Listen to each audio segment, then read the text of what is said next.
Good morning. It is Thursday, the 10th of February. We continue the story of Jacob and Esau on Isaac's deathbed, and with the manipulation that Rebekah does in the background. Yesterday we spoke about Jacob dressing up and deceitfully stealing the blessing from his father Isaac. And he is no sooner finished doing all of that, and he leaves his father's tent and he continues with his other business, that Esau arrives and prepares his own meal. And then he goes into his father and says, "Father, I've prepared your meal. I've done what you've asked me to do. Please eat and then give me your blessing." And Isaac, we are told, excuse me, he trembles violently because he suddenly realizes my suspicions were actually well founded. And he's quite honest. He says, "Listen, Jacob has stolen your birthright." And Esau's furious, and he threatens to kill Jacob. And Rebekah overhears, and so she sends Jacob off to her brother Laban for a short while, she says.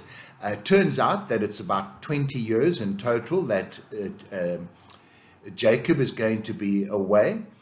And in the meantime, Esau, when Jacob does reappear, Esau seems to have overcome his anger. And for me, there's a clue there. Because if we go back to the reading that we did on Monday, and of course, Monday is my day off, so I didn't share a little thought with you. But in that latter part of chapter 25 of Genesis, you are told almost just in a throwaway sentence, and yet it's incredibly important, that Esau was willing to sell his birthright to Jacob simply in order to get a meal. And we're told that Esau comes in from the fields, from hunting. He is absolutely famished. Jacob is at home and has prepared a wonderful meal, a lovely red stew. It smells delicious. And Esau demands a helping, or pleads for helping. And Jacob, being the deceiver, the deceitful one, he's always there to take a chance. He, in our own sort of common parlance, he might be the kind of person who sees a gap and he takes it. He sees an opportunity and he seizes it. And so Jacob does precisely that. And Esau's response here in Genesis 25 is interesting, because Esau said, what bother is a birthright to me? And he simply then sells it, or gives it to Jacob in exchange for a nice plate of stew. And Genesis chapter 25 ends with Esau eating, having his full, and he gets up and he leaves. It's almost as if Esau is incredibly flippant with his responsibilities and future inheritance in the family. Now, we just pause at this point and say that the whole of this story in Genesis is written as a narrative. There is a sense of a flow, and the words that are used, there's a play on the language of the kind of person that Esau is, certainly a play on the language of the kind of person that Jacob is, a deceiver, a deceitful person. He's always out to take a chance. And it seems to me that this whole story is almost a lifespan of these two boys growing up, but it's condensed into just a few chapters.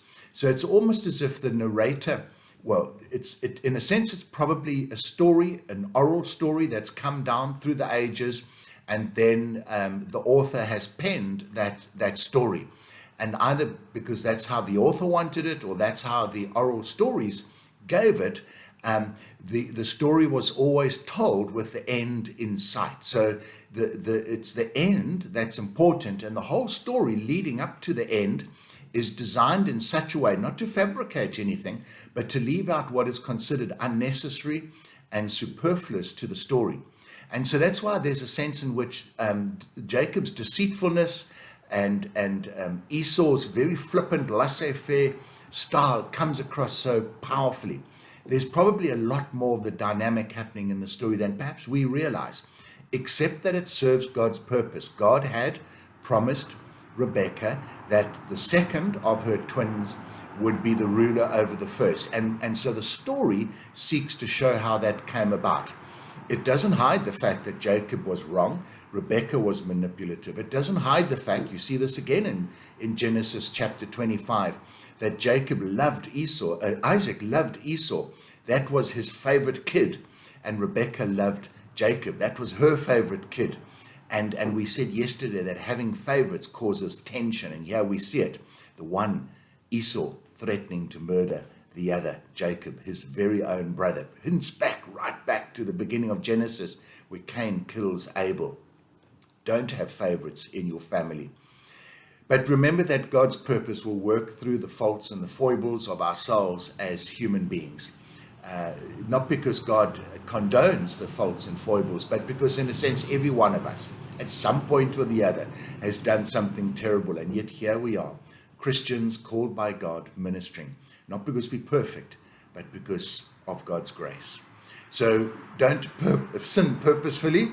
That makes God's grace very cheap. But do the very best you can, and know that when you fall and fail, simply humbly and truthfully acknowledge and ask God's forgiveness, then pick yourself up and with God's permission, continue. Folks, I'm not sure if I'll talk tomorrow. I have a very early start to get through to Sekukuni land, and tomorrow I have a whole, next week I have a whole set of meetings running throughout the week. So I'm really not sure if I'll get down to do any talks. If I can, I will. But just be prepared that that very busy agenda is probably going to preclude me. Folks, have a wonderful day. Have a wonderful weekend, and we'll chat again either next week or the week thereafter. God bless.